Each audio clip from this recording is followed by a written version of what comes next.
во всей эпохе. During our history, people have always thought about a just world. They wrote about it, showed it in art, and finally, the so-called Western democratic ideals proclaimed at the late 18th century in Europe became the foundation of such just world order. But these ideals led to the imposition of alien values on other nations, and at the end of the 20th century, it became a threat to humanity because it leads to asphyxiation of the economy, the imposition of a terrible gender diversity policy, as well as desecration of true religion. The world was plenty of insanity. They band together to build a multipolar world. It's beautiful in its diversity, and it's based on values that bring humanity together. They are understandable to each and everyone, and they are eternal. Cooperation in the building of multipolar world is the only solution for humanity. It's a world based on shared values, such values as a strong traditional family, an opportunity to work creatively and peacefully. In international affairs, these values include mutual respect, universal security, as well as the right of each and every country to choose their own future and build their dreams together. It's a platform for growth in the world economy. It's a new multipolar world, a world which is founded upon shared values. St. Petersburg International Economic Forum, shared values as the foundation for growth in a multipolar world.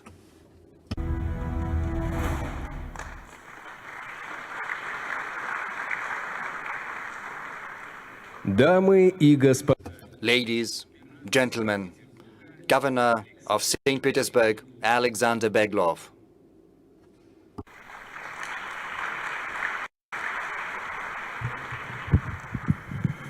Уважаемые Distinguished ladies, gentlemen, the northern capital of Russia welcomes you.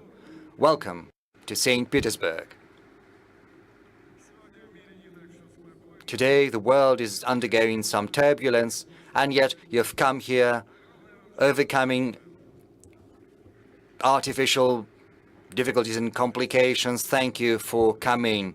300 years ago, St. Petersburg was created as a center of communication among all nations. It was meant to allow us to discuss different issues of politics, economics, and trade, and right now these issues are as relevant as ever. At this forum, I would like to wish you success and all the best. Yes, work is important, but go stroll through the city. The lilacs are in full bloom. We've got great exhibitions, the theaters, and the best restaurants are available to you. On June the 20th, I would like to invite you to the governor's reception, which is going to be held in the courtyard of the Symphony Capella, and afterwards there's going to be a great concert on Palace Square. I would like to invite you to the governor's reception. I wish you networking and great deals and good contacts. Right now, St. Petersburg is developing as a megalopolis of the 21st century, and there's going to be enough projects for each and every one of you, and we are willing to cooperate with every one of you. All the best, good luck, and a great economic forum to you.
afternoon, everybody.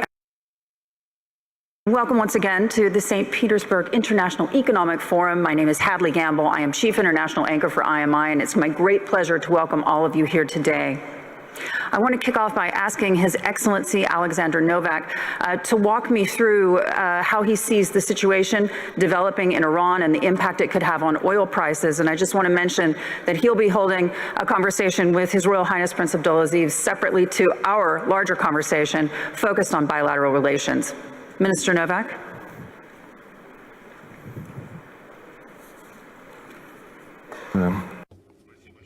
Thank you. From the outset, I would like to take this opportunity to express on behalf of the Russian government my gratitude to all the participants of the St. Petersburg International Economic Forum. Thank you for finding the time to come here. Indeed, it's an international platform for discussing the current situation in the world, for discussing the challenges the world economy is facing at the moment. It also allows us to address the future of our partnerships and relations.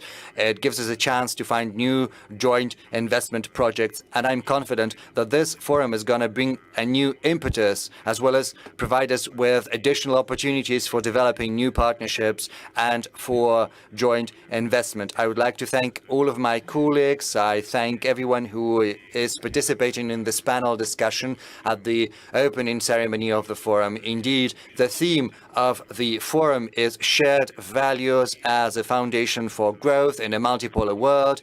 As we are well aware, the world today has entered the stage of irreversible fundamental changes. We see a nascent world order, multipolar world order. It's emerging, and it's going to set the model for development for the whole of the 21st century. From the point of view of economic development, we are witnessing global transformations. The countries of East Asia, such big countries as China and India, over the recent decades, have turned to be great and important big participants of the world market. They're also the engine for growth, for demand on goods and services. Moreover, the countries of South Asia as well as African countries are increasingly heard. We are witnessing changes in demographic trends. We see high birth rates and a relatively low level of urbanization in South Asia as well as Africa. And this is where we see the potential for catch-up development. This will also change the landscape of the world economy in the decades to come. Indubitably, we understand that the economy is going to be, economic growth is going to be concentrated not in Europe or in Northern America that are losing gradually their position in the world economy. Rather, it's going to be concentrated in the emerging markets and new countries. If we look at the statistics starting from the early noughties, we'll see that the share of BRICS economies that used to be just 22% has now risen to 36%. So the growth stands at more than 50%. As for the so-called G7 and the early noughties, they held 45% of the world economy. Right now, their share has gone down to 30%. These are global challenges that define tectonic shifts in the flows of goods and logistics. Without a doubt, we see that the world today is increasingly facing uncertainties as well as certain triggers. These are due to demographic shifts, to climate and economic shifts. This is also due to the fact that the countries that used to hold dominance in the past still want to cling to their leading positions despite the structural changes in the world economy. And as far as we can tell, the global economy is facing challenges. To cite an example, recently we see a surge in the so-called tariff wars. There are local armed conflicts that have an impact on the global economic growth. As we can see, sanctions are increasingly resorted to as an instrument. In the past, they were not as widespread, but right now they have a huge impact on the global economy as well as the global supply chains. We can see that the international institutions lose their efficiency. For instance, right now the WTO rules are increasingly less observed than they used to be in the past, and this has an impact on the global supply chains. According to estimates by experts, these black swans, these factors of uncertainty have a negative impact on the potential of growth. The experts estimate the tariff wars to be able to detract 0.5% of the world GDP growth, which means, that said, we are following what's happening in the Middle East. This is yet another element of what can have an impact on the world trade or the world economy, logistics, the production capacities, as well as the supply chains that have been in place for years now. Certainly, we believe that such conflicts have to be resolved, and every measure is being taken to that end. The president spoke yesterday about that when he met the leading international news agencies. He spoke about this possibility of helping and resolving this conflict. And I would also like to say that at this forum where we are meeting right now, where these issues are being discussed, we've got a chance to talk about the current state of affairs. We can also talk about the proposals that are meant to balance the world economy as well as the trade flows. I'm very happy that participating in our panel discussion is my colleague, my counterpart from Saudi Arabia, whom I'm working with in OPEC Plus, which has proven to be a very good instrument that helps us in balancing the energy market. This is a very good example of cooperation between countries with a view to ensuring stability as well as attracting investment in this sector. I would like to hand over the floor to my distinguished colleague, His Royal Highness Prince Abdulaziz bin Salman Al Saud, Minister of Energy of the Kingdom of Saudi Arabia. He'll tell us about the relations which we are fostering and which have an influence on the stability in the world. Minister of Energy, which we are fostering and which have an influence on the stability in the world energy sector. Over to you, sir. And first of all, I'm very grateful for, I'm very thankful for the warm reception we've received, not only myself, but the Saudi delegation. And there are quite a few sizable participation from Saudi Arabia. This is not the first time that I attend this magnificent event, and it's been actually my fourth or fifth time, and every friend from Russia to showcase that they are at it in terms of developing their skills, their technologies, and technological supremacy in many fields, including energy.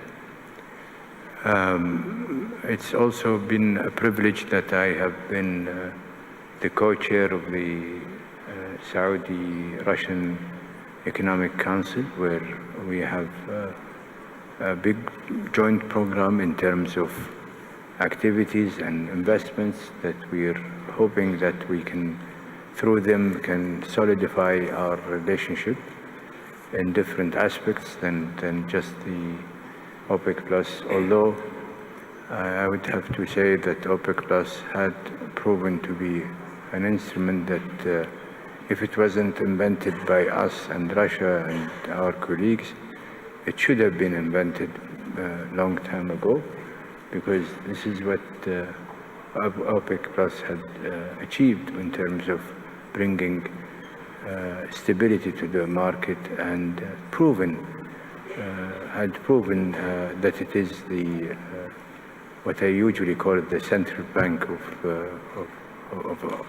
and the regulator of this oil markets.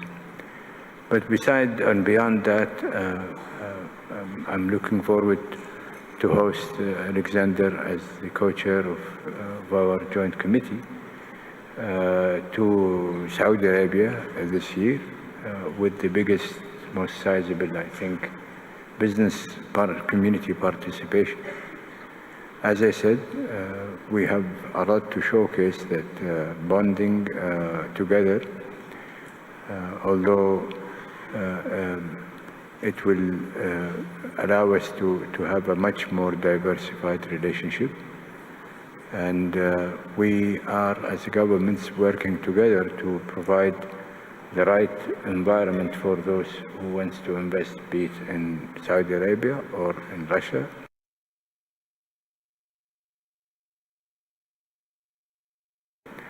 Or in any type of form of joint venturing, that investment environment is congenial for it to happen. It's been a challenging time with what Russia is going through, but we have shown a great deal of understanding of the situation, and we're trying to maneuver with the restrictions that are in existence today. That has been this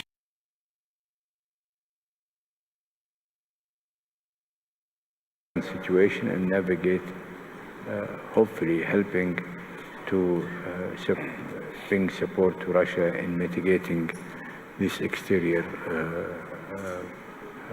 most daunting issues. Thank you. Your Royal Highness, thank you. And as you're here, and as I'm a journalist, I do have to ask if you would share any comments on the current situation in the Middle East. Well, we are in St. Petersburg, and I enjoy the weather, so. Joining us, the president of the New Development Bank, Dilma Rousseff. Dilma, it's wonderful to have you, as well as the Deputy Prime Minister of Vietnam, Le Thanh Nguyen, Your Excellency, and Lazar Kamenescu, the Secretary General of the Organization of the Black Sea Economic Cooperation. Just to kick it off, Dilma, if you want to walk us through. Dilma, it's wonderful to have you, as well as the Deputy Prime Minister of Vietnam, Le Thanh Nguyen, Your Excellency, and Lazar Kamenescu, the Secretary General of the Organization of the Black Sea Economic Cooperation. Just to kick it off, Dilma, if you want to walk us through what's happening today, because in your mind, you see Donald Trump, he's threatening 46% tariffs, 100% tariffs on BRIC nations. The response.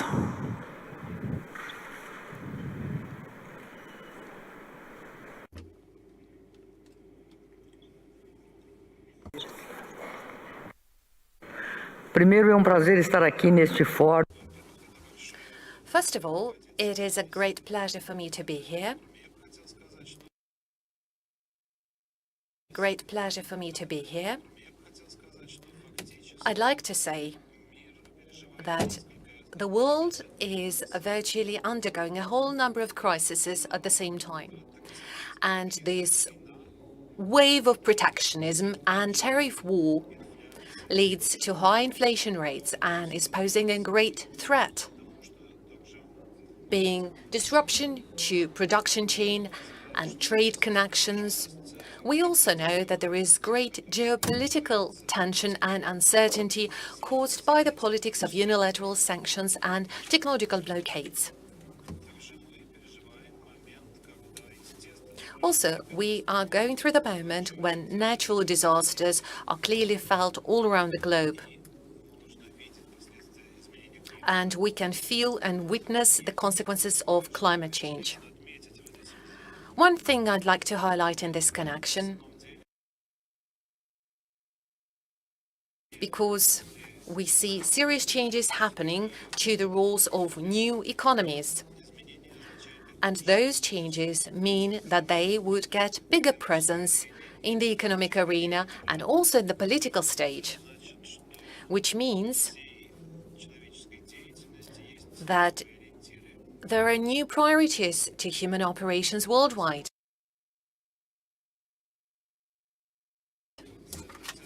And since the center of gravity is being shifted, and it is assumed that in 2030,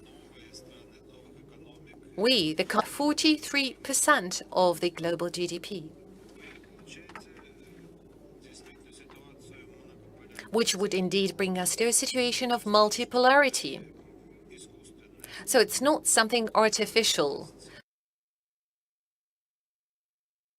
43% of the global GDP, which would indeed bring us to a situation of multipolarity. So it's not something artificial. Multipolarity is happening as a result of natural changes taking place in the world today. And the financial and monetary institutions that exist in the world today are experiencing those shocks. And tariff war led to somewhat unexpected developments to us. We saw the markets reacting. And obviously, it would be extremely hard to find sources to finance this debt burden.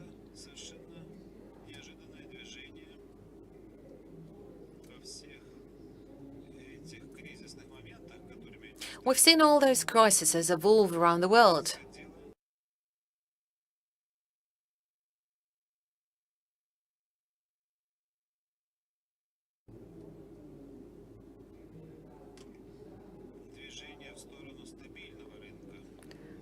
We saw attempts to create a stable market, and many from all around the world were streaming to safe havens.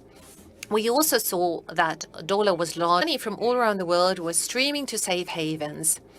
We also saw that dollar was large, and right now we see consequences of that. We see tariff war starting, and as a result, we see a certain crisis happening to US dollar. It wasn't provoked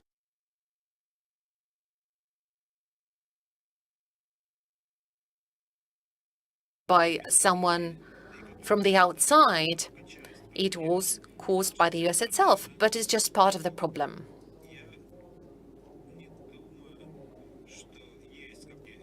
I see that there is a whole number of countries interested using US dollar for investment purposes, and our new development bank is paying a lot of attention to bringing more diversity into use of national currencies.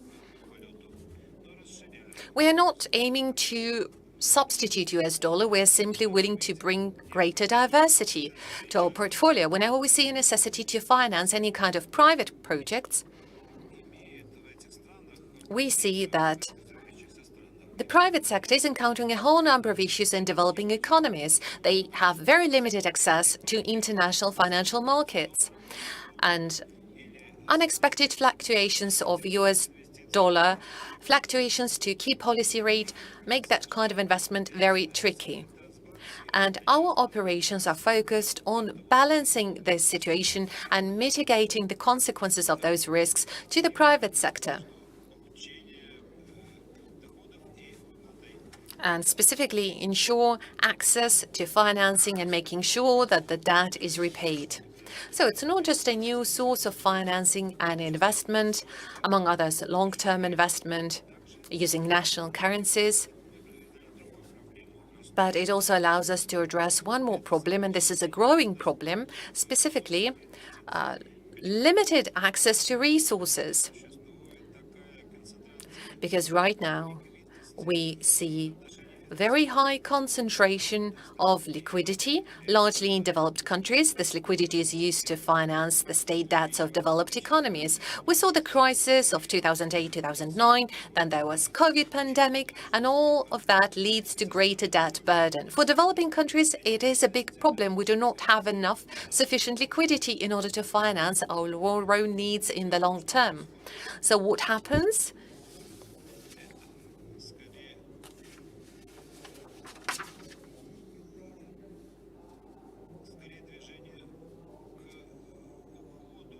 I would say we see a certain trend to move away from the old world order towards greater diversity and more complementarity in the economy. And we have to understand that the world cannot be unipolar. There are no circumstances or conditions for that, and it becomes clearer and clearer which that leads to crisis. On the contrary, multifaceted approach helps us resolve crises. So without cooperation, we can't ensure prosperity. No approach that leads to crisis. On the contrary, multifaceted approach helps us resolve crises. So without cooperation, we can't ensure prosperity. No country can prosper in isolation. So if we are to recognize the fact that right now we're living through the fourth industrial revolution, then obviously any country can't be self-sufficient, fully self-sufficient. Yeah, obviously we all need to develop manufacturing, but again, you can't be the only consumer of a certain product or service. A country, any country has to be capable of developing its own potential.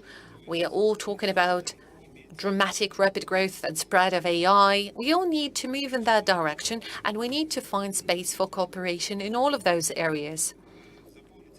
It's hard to fill in this gap unless we cooperate. That's what I would say. We need to ensure filling this gap. In the negotiations with the United States on tariffs, what kind of leverage do you have with Donald Trump to get what you want?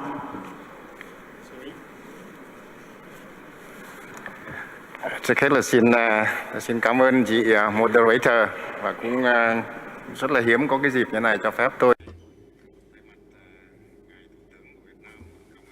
chính phủ Liên bang Nga các bạn đã tổ chức một cái hội nghị.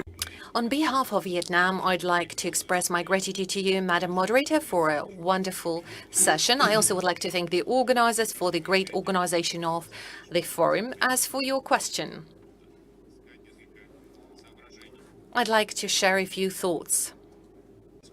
I'm not at all happy with the level of tensions that we experience in the world economy. It causes a lot of difficulties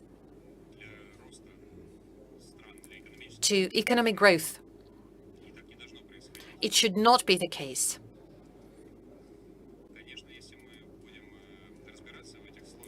If we are to look into the nature and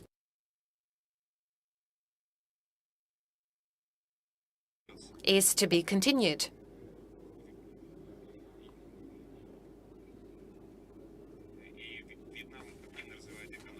Vietnam is actively developing its economy and is interested in participation with the world community and deepen this integration. We're willing to contribute to more sustainable world economy.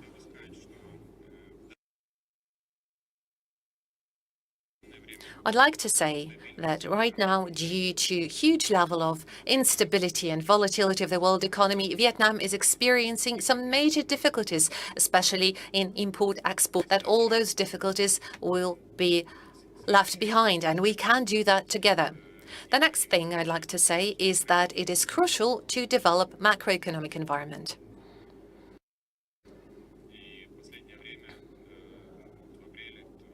And lately, just in April this year, the government of Vietnam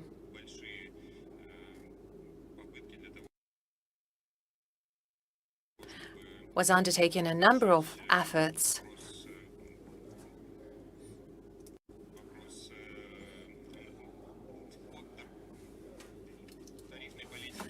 to resolve tariff issues, specifically tariff negotiations with the United States. We've already had a number of meetings with the US government on tariffs matter. And those difficulties were specifically acute for a number of goods items because the United States have set tariffs particularly high for certain groups of products, and we had to negotiate those separately in order to reduce the tariffs, but we have been able to achieve some success. However, nonetheless, we had to undertake major effort to get it done.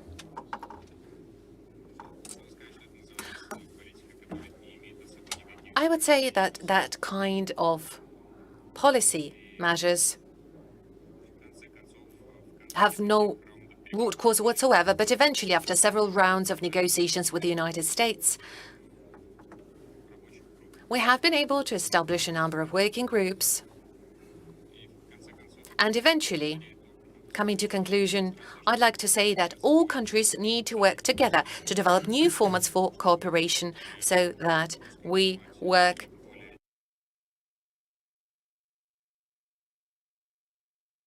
together more effectively, we work closer with one another. Like I said, we've had several rounds of negotiations and we've identified potential solutions.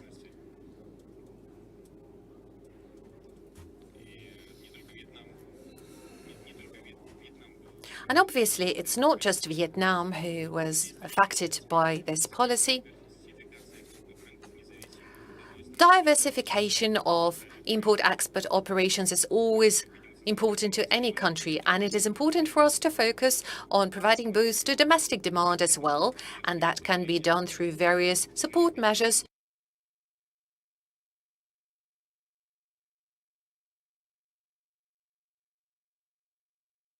to domestic consumption that we've introduced in April 2025, where we need to create new cannot afford to be fully dependent just from one country. It is obviously a multifaceted process, because no country can function today in isolation.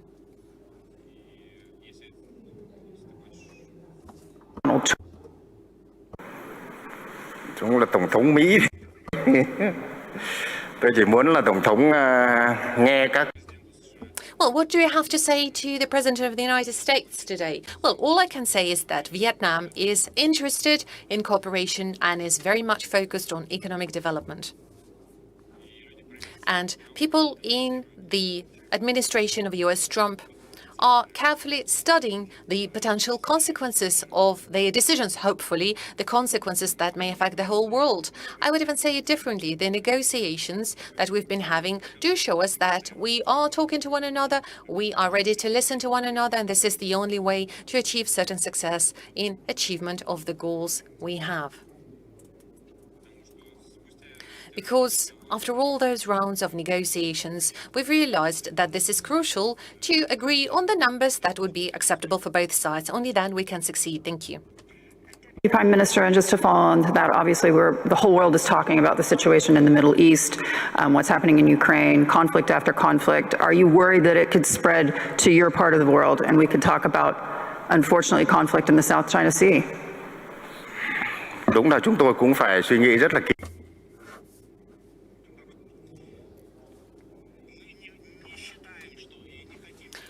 Well, we definitely wouldn't want any conflicts to arrive to our region.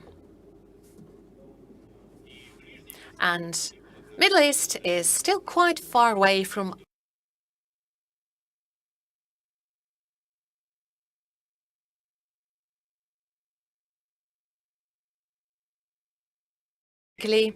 and our call to all the parties is to look for peaceful solution to the problem. And we definitely would like this issue to be resolved.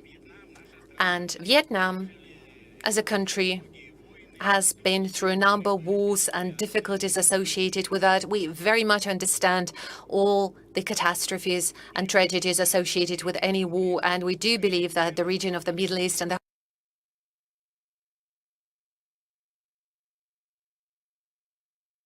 With regards to the Black Sea, obviously a cessation of hostilities between Russia and Ukraine, negotiated by the United States, has freed up areas for cooperation. Where are the pitfalls or challenges you see going forward?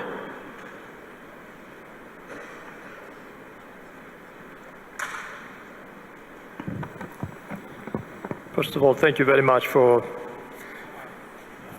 introducing me. And also I'd like to start, before trying to react to your question, to thank the organizers for having invited the Black Sea Economic Cooperation Organization, BISEC, as it is known, in this important event. This BISEC, it's an organization established 33 years ago, almost to the day. On the 25th of this month, we will celebrate this anniversary. And this organization has been established with the Russian Federation as one of the founding members, as an acknowledgement of the importance, and as acknowledgement of the potential this region has, not only in terms of prosperity, development in this region, but also as a very important hub between Europe and Asia.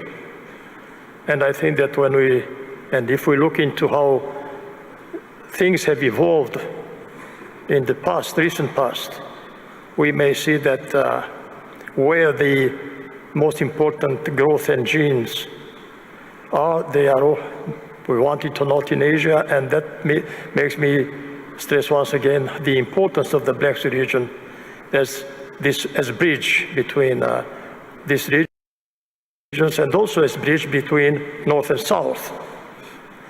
And this organization has also been established as an acknowledgement that such potential it has can only be exploited and harnessed through cooperation among the countries in the region. And I have to say that, now trying to come closer to your question, I have to say that during this period of time, this organization has been able to make some important strides, despite the fact that many challenges had to be faced. And yes, I have to say that the current challenges in the Black Sea region are probably the most difficult ones. But despite of that, and even during this period, with the difficult ones. But despite of that, and even during this period, with the conflict in the region, we've been able not just to continue our activity, but also make some significant steps forward by consensus of the 13 member states of this organization. It's very important to stress that it's by consensus. Why? Because that shows that even in very dire situations, opportunities for cooperation, or the vice versa, the only way to move ahead is through dialogue and cooperation. And that enabled us, for example, 1.5 years ago, to adopt a new basic economic agenda, which is our framework document, strategic framework for action for the next decade. And that's been done under the current circumstances. And I think that could be, don't take us as lacking modesty, but may become a kind of a source of inspiration when it comes to how to overcome difficult times, like the one which we are crossing. Through these steps, we've been trying also to look into the issues which are covered by the basic economic agenda, not just limiting ourselves to the region, but also how to link and to liaise with the other parts of the world, and with objectives which have been established at the global level.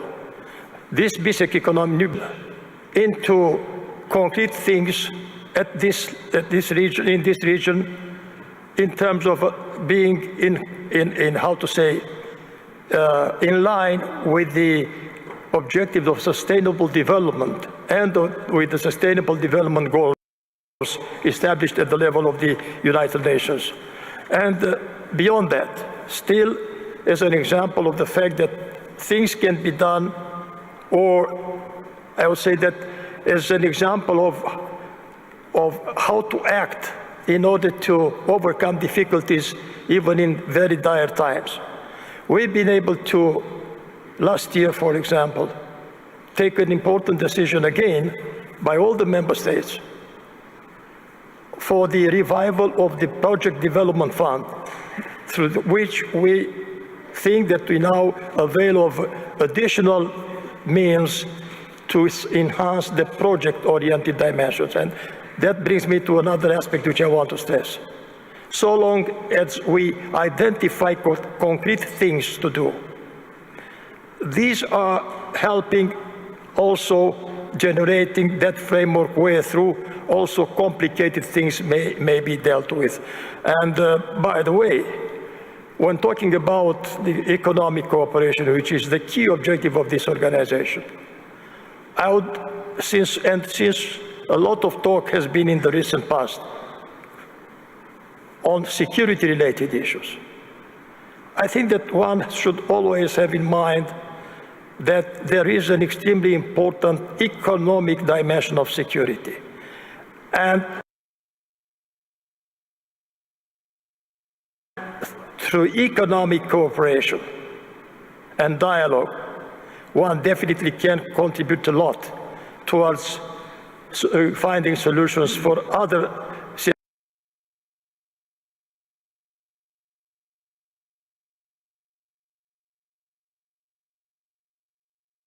which one needs. And I would conclude with this, that let's look into what opportunities an economic dialogue and cooperation bring towards helping solving other very complicated issues. And this is, of course, I'm saying that thinking first and foremost to this part of the world, to the Black Sea area, but also I think that it applies. Along with your counterparts in Saudi Arabia, plan to stabilize oil markets in the event of another price spike. Sorry, would you? This is in other parts of the world. Thank you. Mr. Novak, can you walk us through how Russia, along with your counterparts in Saudi Arabia, plan to stabilize oil markets in the event of another price spike? Sorry, would you? This is a question for Mr. Novak. Sorry. No problem.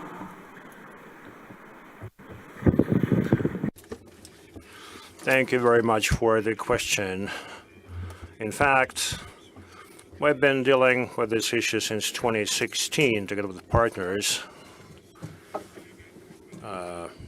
Myself and a colleague of mine, Mr. Abdulaziz bin Salman Al Saud, His Royal Highness, we lead this endeavor as co-chairs, and this partnership has demonstrated that we manage to effectively make decisions aimed at making the markets stable in order to balance supply and demand. And in the hardest of times, I mean, today we've been talking a lot about crises and the challenges that the global economy is facing. Let me remind you all that one of the unpredictable challenges was the pandemic of 2019 and the disruption of almost all transport routes. Airplanes ceased to fly, people ceased to drive their cars. Then the demand for hydrocarbons, and in oil in particular, dropped by 20%, 20 million barrels per day. But for the agreements, we would have faced a major challenge in the predictable volatility of prices. So the market would have leveled for many years to come.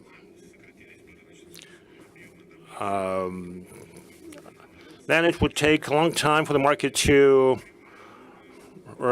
recuperate and revive, and this curve would have spanned several years. However, thanks to our joint decision to limit production by 10 million barrels per day at the time, it was a short-term decision, we put the market into balance. In fact, within several months,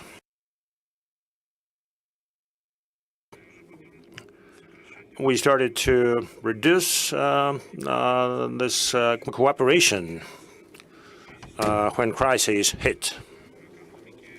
The global economy is affected. We need to respond fast, but I would not limit myself to just discussing the supply and demand balance under this agreement. In fact, we develop bilateral and multilateral relations. We discuss the technology agenda, and we're always very keen to improve our technologies, introduce state-of-the-art technologies in our sector, in the energy sector, and sharing experience, sharing our best practices, implementation of joint projects. This is, I think, the most important thing that drives us forward. As of today, the world is facing not just challenges, but we also observe an explosive growth in the technology sector, which changes logistics, boosts efficiency, and makes competition tougher. We talked about many challenges today. We talked about sanctions, tariff wars. We talked about military conflicts, regional conflicts. But I believe that one of the most important observations that we can make today in terms of changing the global economy is this explosive growth of technologies, implementation of modern digital platforms that change the landscape entirely. Platforms that provide a different kind of support to logistics. It is a major challenge, and we got to deal with it somehow together.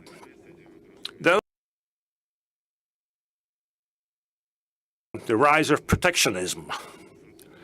You know, the age of free trade that, in fact, helped reduce tariffs. This age, as of today, is virtually no more, or at least the scope of free trade has shrunk dramatically.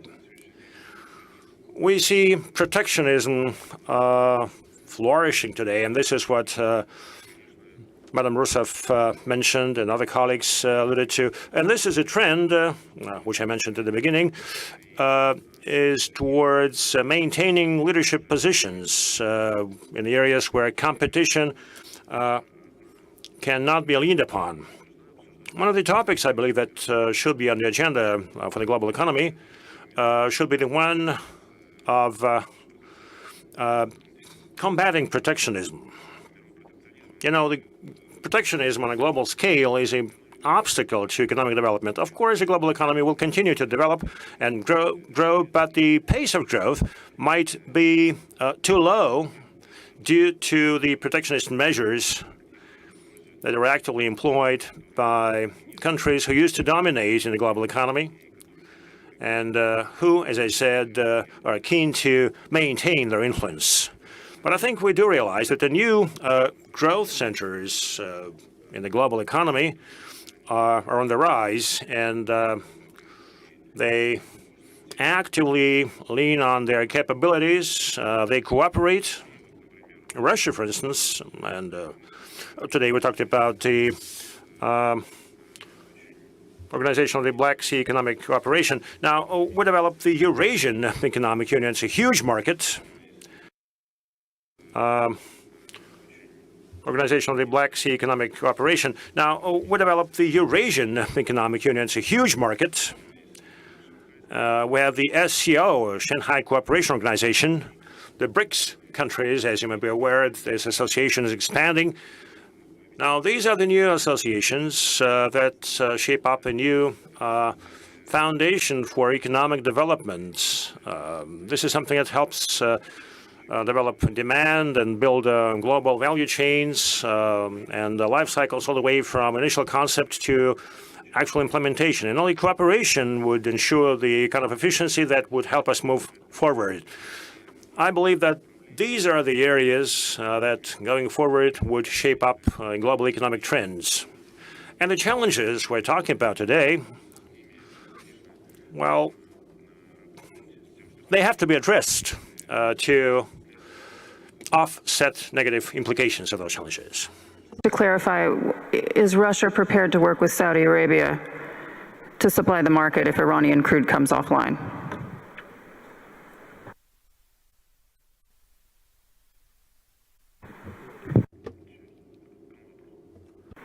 And the question is to...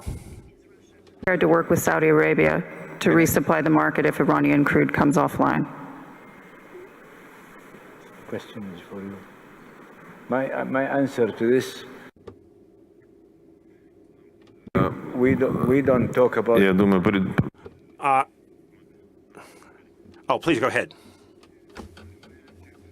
You know, you give me a question that is not evidently seen happening. I don't have an answer for it. Mr. Novak? We again, you know, we only react to realities. But if anybody gives a question that is not relating to the reality today, I fail to see where we could predict things and how we relate to it. Plus, you know, we are not two countries running OPEC Plus.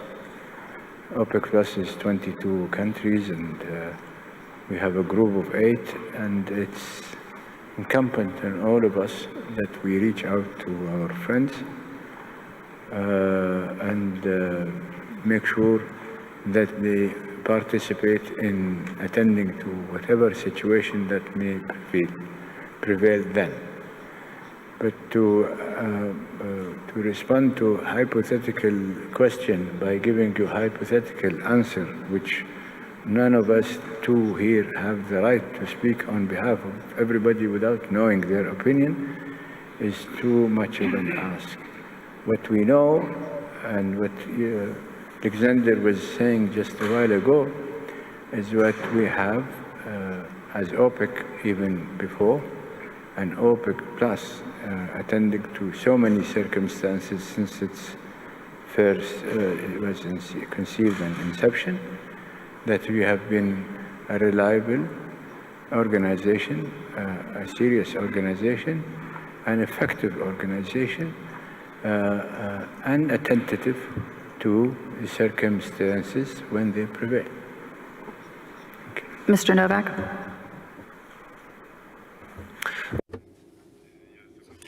Well, I tend to agree with my colleague.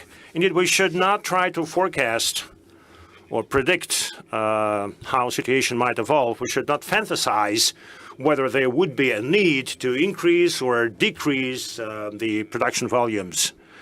In fact, we monitor the situation. We do our forecasts for many years to come within the OPEC and OPEC Plus.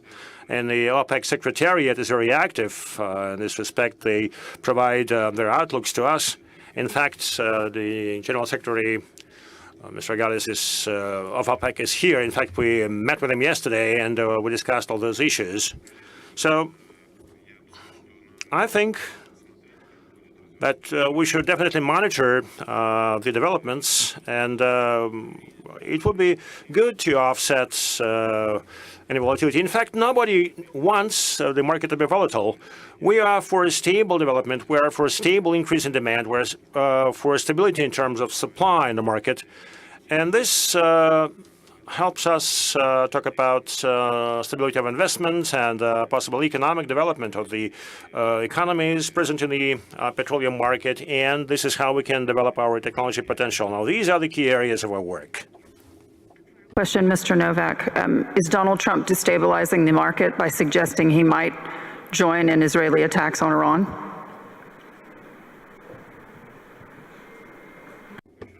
Once again, let me repeat. Any shock is about market volatility. Any shock, irrespective of whether it's Donald Trump or somebody else. You know, a word uttered by somebody might affect the market in long term and in short term, and perhaps this is a way to earn money on the market. I don't know. Your Excellencies, Your Royal Highness, thank you so much for joining us.